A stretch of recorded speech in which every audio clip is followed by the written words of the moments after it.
કે તમારા માતા પિતા કેટલી બધી મહેનત કરીને કેટલા રૂપિયા જોડીને તમને અહીંયા યુનિવર્સિટીમાં ભણવા મોકલે છે, તો એ ભણવા માટે મોકલે છે। ઉત્તર પ્રદેશના રાજ્યપાલ અને ગુજરાતના પૂર્વ મુખ્યમંત્રી આનંદીબેન પટેલ ઉત્તર પ્રદેશની એક યુનિવર્સિટીના દીક્ષાંત સમારોહમાં ગયા હતા। આનંદીબેન પટેલનો સ્વભાવ છે, જે લાગે એ બિંદાસ બોલી દેવું, બે બાગ બોલવા માટે જાણીતા છે। તો આ યુનિવર્સિટીમાં જઈને એમણે વિદ્યાર્થીઓને પણ કડક ભાષામાં સારો સંદેશો આપી દીધો છે અને સાથે સાથે વાલીઓને પણ કહી દીધું છે કે તમે માત્ર શિક્ષણ આપો એ પૂરતું નથી, બાળકોની અંદર, દીકરીઓની અંદર સંસ્કારોનું સિંચન કરવું એ પણ એટલી જ જરૂરી છે।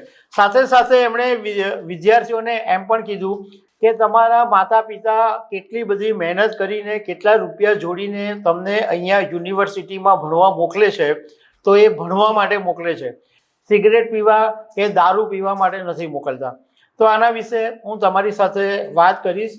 મારું નામ રાજેશ શાહ છે અને તમે જોઈ રહ્યા છો ગુજરાતના સૌથી મોટા ડિજિટલ ન્યૂઝ પ્લેટફોર્મ ખબરછે.com। ગુજરાતના પૂર્વ મુખ્યમંત્રી આનંદીબેન પટેલ બે ધડક બોલવા માટે જાણીતા છે અને હમણાં ઉત્તર પ્રદેશના રાજ્યપાલ તરીકે તેઓ ઉત્તર પ્રદેશના ગોરખપુરમાં આવેલી મદન મોહન માલવીય યુનિવર્સિટી ઓફ ટેકનોલોજીના દીક્ષાંત સમારોહમાં ગયા હતા। આનંદીબેન પટેલે વિદ્યાર્થીઓના વાલીઓને અનુરોધ કર્યો કે તેઓ માત્ર એમની દીકરીઓના શિક્ષણ પર જ નહીં, પરંતુ તેમનામાં સારા સંસ્કારોનું સિંચન કરવા ઉપર પણ ધ્યાન આપે। હોસ્ટેલોની અંદર દારૂ, સિગરેટનું સેવન, કેમ્પસમાં ગંદકી અને એ બધા મુદ્દા પર પણ આનંદીબેને વાત કરી। એમણે એક બહુ જ ચોંકાવનારી વાત એ પણ કરી છે કે દીકરીઓના જે સંસ્કારો છે એની અંદર બહુ ઘટાડો જોવા મળી રહ્યો છે।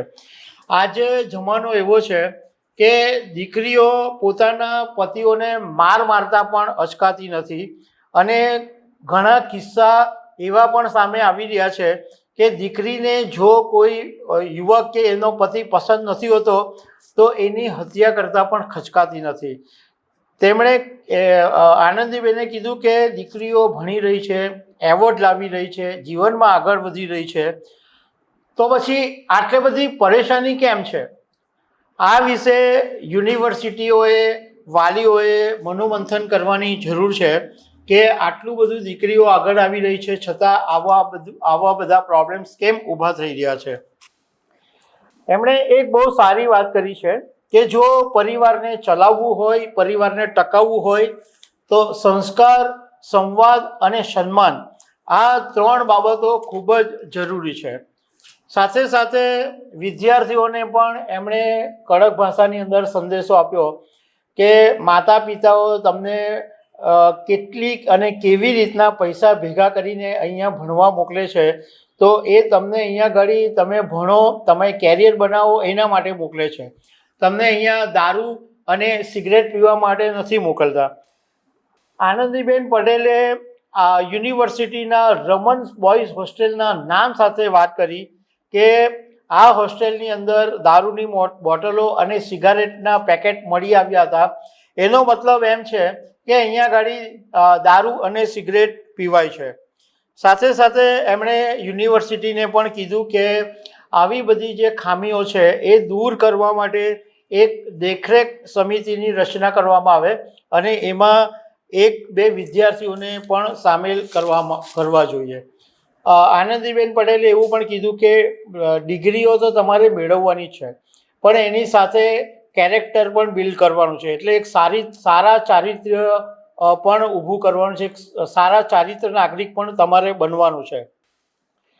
એમણે આ સિવાય એ વાત કરી કે પ્રાઇમરી શાળાના જે બાળકો હોય છે એમનામાં જબરજસ્ત ટેલેન્ટ હોય છે, એમને યોગ્ય સમયે યોગ્ય પ્લેટફોર્મ આપવામાં આવે તો એ લોકો પણ ભવિષ્યના સાયન્ટિસ્ટ, શિક્ષકો કે એક સફળ લીડર બની શકે છે।